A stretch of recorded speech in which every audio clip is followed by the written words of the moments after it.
जो सक्सेसफुल फिल्में होनी चाहिए जितनी, उतनी हो नहीं पाती। तो पुराने डायरेक्टर्स जो हैं 20 साल, 25 साल, 30 साल से जिनको इतना वास्ट एक्सपीरियंस है, वो पूरे देश को जो समझते हैं, उन डायरेक्टर्स को साइडलाइन करने का एक बहुत स्ट्रॉन्ग एफर्ट हुआ। सबसे पहला जो मुद्दा मुझे लगता है कि हमने भारत के लिए फिल्में बनाना बंद कर दिया है, हम इंडिया के लिए फिल्में बनाते हैं। हमारी एक्सपेक्टेशन ये होती है कि हम जो है वो सिर्फ 25-50 या 100 चुने हुए मल्टीप्लेक्सेस में हमारी फिल्म जो ऑडियंस देखती है उन्हें पसंद आए। जो बहुत बड़ा इंडिया का जो मास ऑडियंस है उसके लिए हम फिल्म नहीं बनाते। अभी मैं आपको एक रीसेंट एग्जांपल दूं कि जैसे जाट आई और लोगों ने बहुत अप्रिशिएट की, छोटे शहरों में फिल्म ने बहुत ज़बरदस्त बिजनेस कर भी रही है, लेकिन उसे लोग फिर अनकूल फिल्म बोल देते हैं। ये कूल नहीं है। तो हम ये जो कूल फिल्में बनाने का हमारे अंदर एक जो जुनून सवार हुआ, उसकी वजह से हमने हमारे बहुत सारे ऑडियंस को कंसिस्टेंटली निराश किया है। तो इस वजह से हमारी फिल्मों का दायरा जो है वो छोटा होता चला जा रहा है। तो जैसे ही ऐसी कोई फिल्म बनती है जो मासिस को कनेक्ट करती है तो वो बहुत बड़े नंबर ला रही है। अब आप देखिए कि हमारी इंडस्ट्री में हाईएस्ट कलेक्शन की फिल्म दंगल थी फॉर 10 इयर्स, और फिर 2023 में 4 फिल्में आई जिन्होंने दंगल का रिकॉर्ड तोड़ा। 2024 में 2 फिल्में आई जिन्होंने उन 4 फिल्मों का रिकॉर्ड तोड़ा। तो ये ऐसा नहीं है कि हमारी फिल्में अच्छा नहीं कर रही हैं, हमारी बहुत कम फिल्में अच्छा कर रही हैं। जो परसेंटेज हमारा सक्सेस का है वो चिंताजनक है, और अच्छी बात है कि इसके ऊपर बहुत डिबेट हो रहा है।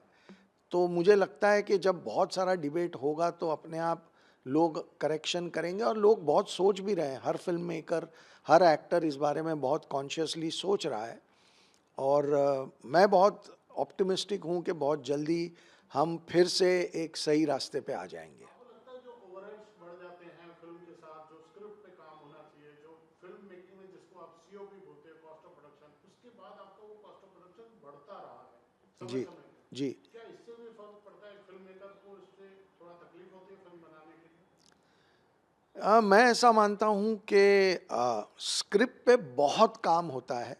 आज भी लोग 2-2 साल तक स्क्रिप्ट लिखते हैं, लेकिन हम जिस ऑडियंस को ध्यान में रख के स्क्रिप्ट लिख रहे हैं वो बहुत छोटा है। हमने वो मास फिल्में लिखना छोड़ दिया है।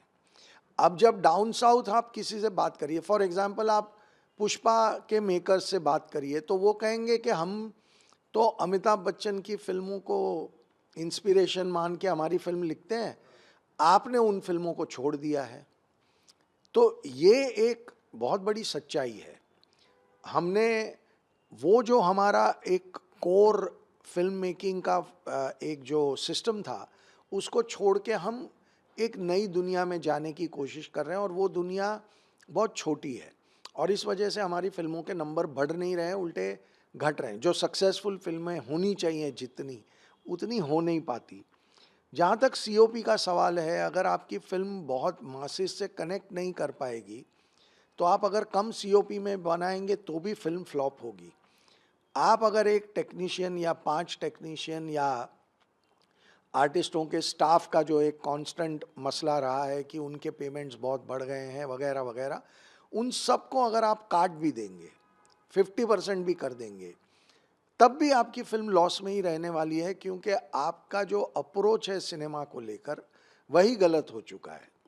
तो हम क्या कर रहे हैं कि एक कुछ ऐसे लोग हैं जो इस बात को एक्सेप्ट करने की बजाय कि हम गलत स्क्रिप्टें लिख रहे हैं, हम उसको डाइवर्ट करके किसी और टॉपिक पे ले जा रहे हैं। तो पहला जो मुद्दा है वो ये है कि हम कैसे अपनी स्क्रिप्टों को सही करें, कैसे हम अपनी फिल्मों को सही तरीके से लिखें। अगर अच्छी लिखी हुई फिल्म होगी तो फिर वो अपने आप अच्छा बिजनेस करेगी और सब सही हो जाएगा। और उसके साथ साथ मैं ये नहीं कह रहा हूँ कि आप इन सब करेक्शंस को मत करिए, ये भी करेक्शन करिए, पर सबसे पहला करेक्शन हम सबको अपनी स्क्रिप्टों को सुधारना होगा। आपको कब कब लगा ये दौर बदल रहा है, जब मल्टीप्लेक्स की एंट्री हुई, ऐसा कुछ?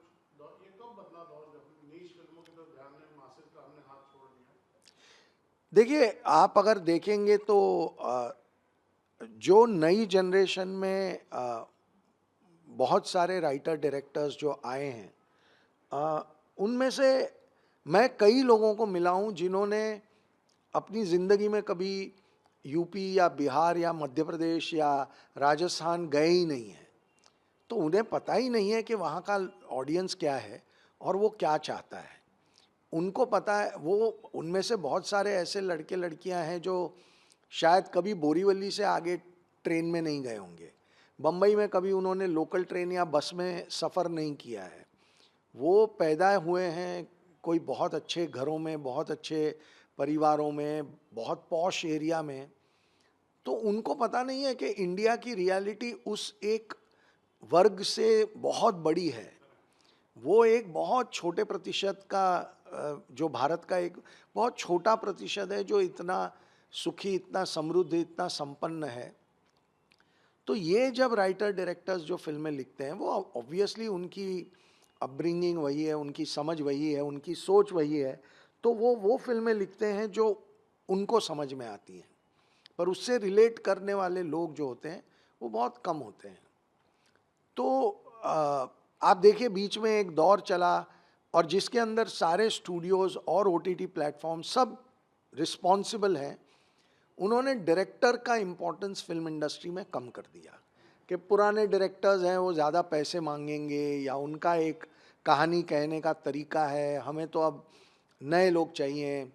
तो पुराने डायरेक्टर्स जो हैं 20 साल, 25 साल, 30 साल से, जिनको इतना वास्ट एक्सपीरियंस है, वो पूरे देश को जो समझते हैं, उन डायरेक्टर्स को साइडलाइन करने का एक बहुत स्ट्रॉन्ग एफर्ट हुआ।